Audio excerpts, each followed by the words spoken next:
สวัสดีค่ะมาเรียมธิดารัตน์จันทเชื้อนะคะปัจจุบันก็เป็นศิลปินอิสระก็ตอนนี้ก็มีงานแสดงอยู่ที่ SSC Gallery ชื่อนิทรรศการว่า Invisible Town หรือเมืองลับแลนะคะเราเหมือนแบบเปรียบเปยเกี่ยวกับตำนานเมืองลับแลที่จังหวัดอุตรดิตถ์นะคะที่คนเข้าไปจะไม่ได้ออกมาหรือถ้าออกมาก็จะกลับไปมองไม่เห็นเมืองนี้อีกอะไรอย่างเงี้ยเราก็นึกถึงแบบซอยบ้านเราอะค่ะซอยบ้านเรามันเป็นซอยกองขยะที่ทิ้งขยะของกรุงเทพมหานครที่แบบว่าภาพลักษณ์ภายนอกก็คงอาจจะดูไม่ดีเท่าไหร่ซึ่งมันก็ไม่มีใครอยากเข้ามาเหมือนเป็นหลุมดำของคนเมืองอะไรแบบนี้ค่ะมาเรียมก็เหมือนอยากแค่แบบว่าฉายภาพชีวิตประจำวันหรือเรื่องราวธรรมดาของคนที่นี่ให้คนภายนอกได้เห็นค่ะคือซอยนี้มันเป็นที่ทิ้งขยะขนาดใหญ่ของกรุงเทพนะคะก็คือตอนเราอยู่มาตั้งแต่เด็กซึ่งเราก็ไม่ได้รู้สึกว่ามันพิเศษหรือสังเกตหรืออะไรเกี่ยวกับซอยนี้แล้วก็ไม่รู้สึกแย่จนมาสู่วันหนึ่งที่แบบว่าผู้คนเริ่มตระหนักเรื่องสิ่งแวดล้อมมลภาวะอะไรแบบนี้ค่ะในช่วงโควิดก็อยู่แต่บ้านแล้วเราก็แบบมีโอกาสสังเกตชีวิตตัวเองว่าแบบว่าคนในซอยเนี้ยนะคะก็เหมือนอยู่กับเรื่องของมลภาวะอะไรอย่างเงี้ยมานานแล้วแต่ไม่เคยได้ตระหนักหรือรับรู้อาจจะด้วยเรื่องของการศึกษาหรือเรื่องของการที่เขาเคยชินซึ่งพอมันแบบว่าเริ่มมีคนเปิดประเด็นเรื่องแบบว่ามลภาวะหรืออะไรอย่างเงี้ยมาเรียมก็เลยอยากสื่อว่าคนที่เนี่ยอยู่กับมลภาวะหรือเป็นที่รองรับสิ่งที่ดูไม่ดีไม่เป็นที่ต้องการของคนเมืองมาตั้งแต่ไหนแต่ไรแล้วคือมันเป็นที่ที่แบบไม่มีใครสนใจแล้วไม่อยากสนใจอะค่ะทุกๆคนเอาทุกอย่างมาทิ้งที่นี่อะค่ะ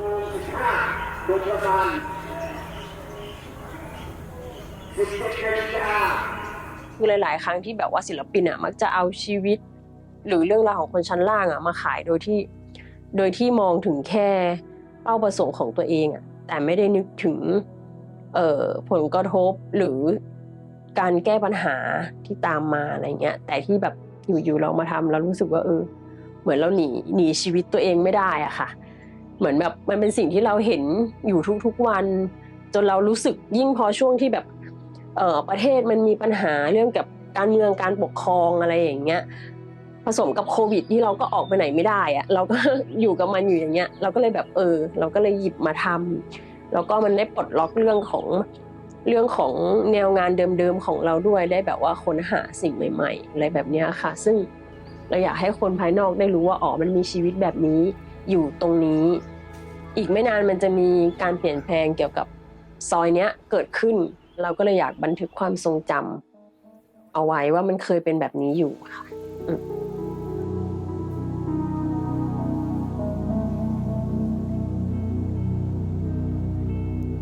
เมื่อก่อนมาเรียนอยู่ซอยเนี้ยมาเรียนไม่ได้แบบว่าใช้ชีวิตในร่องรอยของศาสนาสักเท่าไหร่เพราะด้วยความที่แบบเราเป็นชนชั้นล่างแล้วก็ใช้ชีวิตแบบว่าเอาตัวรอดไปเรื่อยๆอะไรแบบนี้ค่ะแต่ทีนี้มันมีจุดเปลี่ยนของชีวิตที่แบบว่าเหมือนเรารู้สึกว่าเราแบบอยู่ตัวคนเดียวบนโลกอะไรอย่างเงี้ยเราต้องการที่พึ่งทางจิตใจเราก็เลยเหมือนแบบเปลี่ยนตัวเองซึ่งจริงๆแล้วในกรุงเทพอะค่ะมุสลิมเยอะมากใช้ชีวิตร่วมกับคนทั่วไปอย่างกลมกลืนอะไรอย่างเงี้ยจะมีที่แบบว่าบางทีก็เคร่งหรือไม่เคร่งแบบสลับกันไปอะไรเงี้ยซึ่งแต่เดิมบ้านเราก็คือไม่เคร่งเลยบ้านเราก็คือแบบตั้งอยู่บ้านหลังเดียวที่เป็นมุสลิมอะไรอย่างเงี้ยต่างจากพื้นที่อื่นที่เขาจะอยู่เป็นคอมมูนิตี้เป็นตระกูลอะไรแบบนี้ค่ะพูดในแง่ความศรัทธาของตัวเองนะเหมือนพระเจ้าเลือกเรา เหมือนเราก็กลับเข้าหาศาสนาแล้วเราก็เหมือนพยายามมองหามีเดียมหรืออะไรสักอย่างที่เกี่ยวข้องกับศาสนาค่ะมาทำงานก็เลยได้เป็นลวดลายที่ทุกคนเห็นจนคุ้นชินอยู่มันเชื่อมโยงกับความรู้สึกในทางนามธรรมด้วยค่ะว่าเมื่อก่อนมาเรียนวาดรูปคนเหมือนเลยอะไรอย่างเงี้ยแล้วรู้สึกว่าก็มันไม่เชื่อมโยงกับจิตใจเราเท่าไหร่เราแค่ชอบวาดแต่พอแบบว่าเราได้มาแบบทำงานที่ทุกคนเคยเห็นเนี่ยมันรู้สึกว่าเราได้ทำไปด้วยตระหนักถึงการใช้ชีวิตตระหนักถึงชีวิตในโลกนี้ไปด้วยอะค่ะถ้าช่วงเริ่มต้นก็จะมีเรื่องของแบบเส้นได้อะค่ะแต่ชีวิตวัยเด็กคุณแม่แบบว่าซ่อมเสื้อผ้าปักเสื้อนักเรียนให้เราอะไรอย่างเงี้ยเราก็เลยเอาเส้นได้มาเป็นตัวแทนของความ สัมพันธ์ของครอบครัวและปักเส้นได้เป็นลายอิสลามิกอาร์ตเพื่อแสดงถึงความสัมพันธ์ของชีวิตคนในครอบครัวและศาสนาอีกทีค่ะส่วนปัจจุบันน่ะเหมือนหาแบบว่าแบบฟาวออบเจกต์แบบหยิบมาเลยหยิบมาแล้วแบบว่าเราจะทำยังไงกับมันดีนะตอนแรกก็คือพยายามจะแบบปรับเปลี่ยนตัววัสดุพอสมควรแต่เรารู้สึกว่าความวัสดุที่มันเป็นแบบนั้นอยู่แล้วอะค่ะมันน่าสนใจมากมันก็เลยมีงานบางชิ้นที่เราเอาแบบว่าของที่เป็นขยะจริงๆเลยมาผสมกับเพนติ้งซึ่งไอ้ขยะที่ว่ามันคือเหล็กดัดเก่ามันเป็นฟีลลิ่งของการมองผ่านออกไปทางหน้าต่างเราเห็นอะไรบางอย่างตอนเด็กๆอ่ะอยู่ซอยกองขยะนี้ใช่ไหมแต่เราฝันถึงว่าเราอยากจะเป็นอะไรยิ่งใหญ่อย่างแบบเป็นศิลปินดังอะไรอย่างเงี้ยมาเรียมก็เลยเอาแบบว่าพวกแบบสีสันของศิลปินที่มาเรียมชอบอ่ะใส่ลงไปในเหล็กดัดพวกนั้นนะคะเทคนิคใหม่ก็คือคอลลาจการจัดวางการจัดการวัสดุแล้วก็การทำงานร่วมกับชุมชนเพราะว่าเราเอาพวกแบบขยะมาอัดเป็นแบบว่าเป็นพาเนลอะค่ะเหมือนแบบเป็นแท่งผนังขึ้นมาคืออยากสื่อว่าแบบว่าเหมือนชีวิตของคนแถวเนี้ยเขาก็จะอยู่กับการนำขยะมาอะแดปเป็นที่อยู่อาศัยภายในผนังเหล่านั้นนะคนพวกนั้นก็ทำงานรับซื้อของเก่าเก็บขยะขายไปด้วยอะไรแบบนี้ค่ะซึ่งในงานก็จะมีเหมือนแบบลายอิสลามิกอาร์ตจางๆฉาบอยู่บนตัวงานคือคนเหล่านี้ก็มีศาสนานะแต่ว่ามันไม่ได้ชัดในชีวิตจริงของเขาขนาดนั้นนะคะมาเรียมอยากได้อารมณ์ของแบบความเป็นฝุ่นควันหรือแบบมลภาวะอะค่ะมันจะมีการทั้งพิมพ์ผ้ามัดย้อมแล้วก็การเพ้นท์ลงไปการมัดย้อมของเรามันไม่ใช่มัดย้อมเพื่อแบบความสวยงามมันเป็นมัดย้อมที่แบบว่าเหมือนจับความรู้สึกของความแบบเลอะสกปรกอะไรแบบนี้ออกมาค่ะศิลปะมันผ่านความสวยงามไปยุคนึงอะยุคหลังๆศิลปะมันก็จะกลายเป็นเรื่องของคอนเซปต์คนก็เริ่มแบบว่าตั้งคำถามกับงานศิลปะแต่ละรูปแบบมากขึ้นอะไรอย่างเงี้ยซึ่งแบบว่าเรื่องของสังคมอ่ะมันต้องแบบมีหลายภาคส่วนอะไรเงี้ยมันจะมีกลุ่มของคนที่เขาเป็นแบบว่านักกิจกรรมนักประท้วงหรืออะไรแบบนี้แล้วอะไรอย่างเงี้ยในแง่ศิลปะมันก็จะเป็นส่วนหนึ่งในของกลุ่มคนพวกนั้นด้วยจุดเริ่มต้นเหรอคือเรารู้ตัวเราก็ชอบวาดรูปเลย ดูหนังแบบว่าขบวนการ5สีเซเลอร์มูนหรืออะไรพวกนี้เรารู้สึกว่ารักความยุติธรรม แล้วก็แบบว่าถ้าเพื่อนแบบรังแกใครเราจะไม่เล่นกับเพื่อนแล้วเราจะมาอยู่คนเดียวแล้วพออยู่คนเดียวก็แบบไม่มีอะไรทำก็เอาหนังสือการ์ตูนอะมาวาดตามมานั่งวาดอะไรอย่างเงี้ยแล้วเราก็จะแบบว่าภูมิใจกับการวาดตามแล้วเหมือนชอบการแบบว่าเลือกสีมองสีแล้วก็แบบได้ลงสีลงไปอะไรแบบเนี้ยค่ะแต่พอมาจุดหนึ่งตอนช่วงอยู่ม.3 นั่งแบบว่าเหมือนตอนเช้าเคารพธงชาติตอนเช้าอ่ะเพื่อนถือใบสมัครของ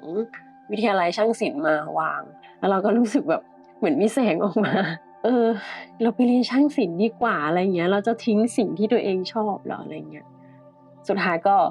ไปสมัครช่างศิลป์ก็สอบติดก็เรียนแล้วรู้สึกว่าโอเคเนี่ยแหละคือสิ่งที่เราชอบเลยแล้วแฮปปี้มีความสุขกับโรงเรียนนี้มากอะไรอย่างเงี้ยเหมือนได้เรียนทุกอย่างที่เป็นศิลปะแล้วแบบว่า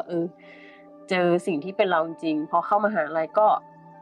ได้โควต้าที่มหาลัยศิลปากรเลยเอาง่ายๆก็คือแบบว่าใจเรามันชอบศิลปะตั้งแต่เด็กจนโตจนมาเรียนแบบว่าตรงสายอะไรอย่างนี้มาตั้งแต่ต้นเลยอะส่วนใหญ่ที่ศิลปินที่ชอบจะเป็นพวกแบบเพนติ้งอะเป็นพวกแบบเวอร์เมียอะไรแบบเนี้ยชอบงานเพ้นท์ชอบดูงานเพ้นท์แบบเรารู้สึกว่าแบบ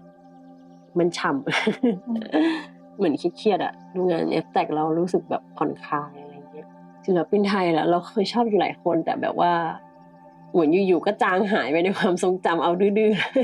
ๆนิทรรศการแรก On the Part of Different Culture แสดงกับ SAC นี่แหละชุดแรกที่เราเหมือนเดินทางท่องเที่ยวไปในที่ต่างๆถ่ายรูปมาแล้วก็มาปักแล้วก็เป็นงานที่แบบเหมือนมีแบบเรื่องความสัมพันธ์ของครอบครัวด้วยก็จะมีงานช่วงที่ไป residency ที่ญี่ปุ่น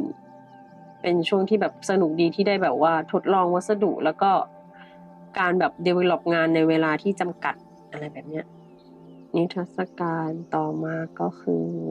เต็นท์งานเต็นท์ก็คือเป็นงานที่แบบ พูดถึงเรื่องผู้อพยพตอนนั้นด้วยความที่เราแบบดูข่าวแล้วก็อินกับผู้อพยพที่แบบตะวันออกกลางอะไรแบบนี้ที่เขาโดนทำร้ายนู่นนี่นั่นเราก็เลยทำงานเต็งขึ้นมาโดยข้างนอกมันเหมือนเป็นแบบเป็นเท็กซ์ที่เป็นข้อความในหนังสือพิมพ์หรือพาดหัวข่าวต่างๆแล้วข้างในก็เหมือนเป็นแบบเป็นด้ายที่เรืองแสงBangkok Tea Project อันนี้ก็เริ่มเหมือนแบบพูดถึงวัฒนธรรมคนกรุงเทพแล้วเพราะมันมีช่วงหนึ่งเราได้ไปอยู่กับสถาบันศิลปะอิสลามแห่งประเทศไทยซึ่งส่วนใหญ่จะรวมกลุ่มคนที่เป็นมุสลิมกรุงเทพไว้ทำให้เราได้แบบเหมือนแบบศึกษาเกี่ยวกับวิถีชีวิตของมุสลิมในกรุงเทพอะค่ะพูดถึงเรื่องการเดินทางของชาว่ามาอยู่ในประเทศไทยในกรุงเทพได้อย่างไรและเอฟเฟกต์ต่อการใช้ชีวิตของมุสลิมในกรุงเทพอย่างไร They told me who I am ตอนนั้นเราเริ่มแบบเหมือนเริ่มกลับมาโฟกัสชีวิตตัวเองแล้วพอเราทำโปรเจกต์ชาแล้วเหมือนมันได้สำรวจตัวเองมากขึ้นอ่ะมันก็จะมีงานปักบ้างประปรายแต่ได้เพนติ้งเยอะขึ้นได้แบบว่าเหมือนกล้าที่จะทำอย่างอื่นในการเพ้นท์ของเราก็จะเป็นการเพ้นท์ที่มองเหมือนมองลอดมองผ่าน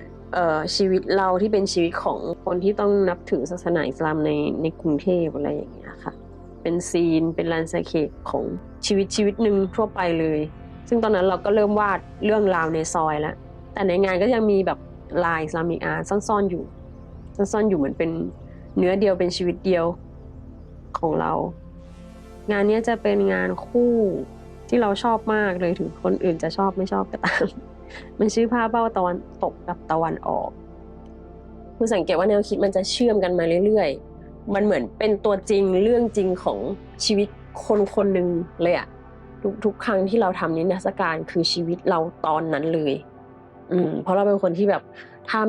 ไม่รู้สึกอะจะทำไม่ได้อย่างตอนแรกที่เป็นงานที่แบบเกี่ยวกับความสัมพันธ์ของผู้คนศาสนาหรืออะไรแบบเนี้ยมันเป็นเพราะตอนนั้นเรากำลังกลับเข้าหาศาสนาพอต่อมาเราได้รับโอกาสเราได้เดินทางไปนู่นนี่นั่นมาเรียมก็ออกไปสำรวจชุมชนมุสลิมในที่อื่นๆพอสักพัก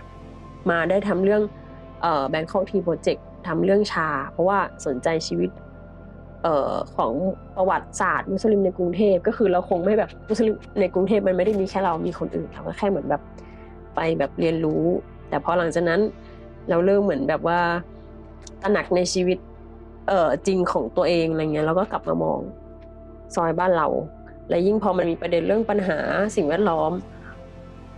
ชีวิตเรามันยิ่งชัดขึ้นเรื่อยๆเราก็เลยต่อมาเราก็เลยได้ทำเรื่องประเด็นสิ่งแวดล้อมon the way แต่ on the way นี่คือตอนนั้นมันติดโควิดแล้วแบบว่าเราทำนิทรรศการที่ BCC แล้วมันก็คนก็ไม่ค่อยเห็นเราก็เลยเอางานชิ้น on the way เนี่ยมาแสดงด้วยที่ในงานครั้งนี้ซึ่งเป็นคอนเซ็ปต์ที่เชื่อมโยงกันแต่ว่าในระหว่างนั้นมันก็จะมีงานยิบย่อยที่เราทำเรื่องเกี่ยวกับผู้อพยพเพราะด้วยความที่แบบว่าสงครามผู้อพยพมันมีมาเรื่อยๆไม่จบสิ้นสักทีทำเหมือนให้เราแบบว่าเจอเทคนิคงานใหม่ๆที่จะพัฒนาให้ตรงจุดประสงค์กับสิ่งที่เราจะเล่าอะค่ะอันนี้เป็นงานมัดย้อมเหมือนเราเอาผ้าแบบไปจุ่มในแบบว่าหมึกจีนนะคะเพื่อให้เกิดความรู้สึกเหมือนแบบภาพเขม่าของสงครามอะไรแบบเนี้ยงานวิดีโอมันก็คืองานที่แบบเป็นเอาทัศนธาตุของงานเพนติ้งชิ้นเมื่อกี้ขึ้นมาเพราะว่าเหตุผลของการเลือกทำเป็นวิดีโอแบบเนี้ยเพราะรู้สึกว่าแบบเรารับรู้เรื่องสงครามซ้ำแล้วซ้ำเล่าผ่านโลกออนไลน์แล้วเราก็เหมือนทำอะไรไม่ได้เราได้แต่มองให้มันแบบเกิดขึ้นดับไปเกิดขึ้นดับไปเรื่อยๆอะไรอย่างเงี้ยก็เลยทำเป็น DOR ที่เป็นVR ที่เหมือนแบบสแกนไปแล้วก็แบบไอ้นี้ขึ้นมา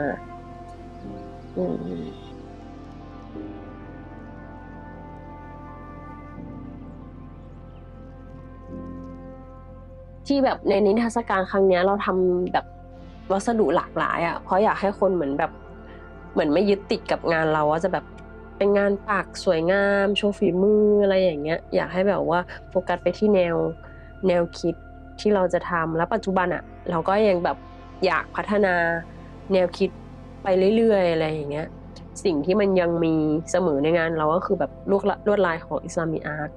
เพื่อเป็นตัวแทนของเราเองตัวแทนที่แบบเหมือนนำเอาตัวเราไปอยู่ในแง่มุมชีวิตหรือเรื่องราวต่างๆบนโลกนี้ในแบบนี้ค่ะ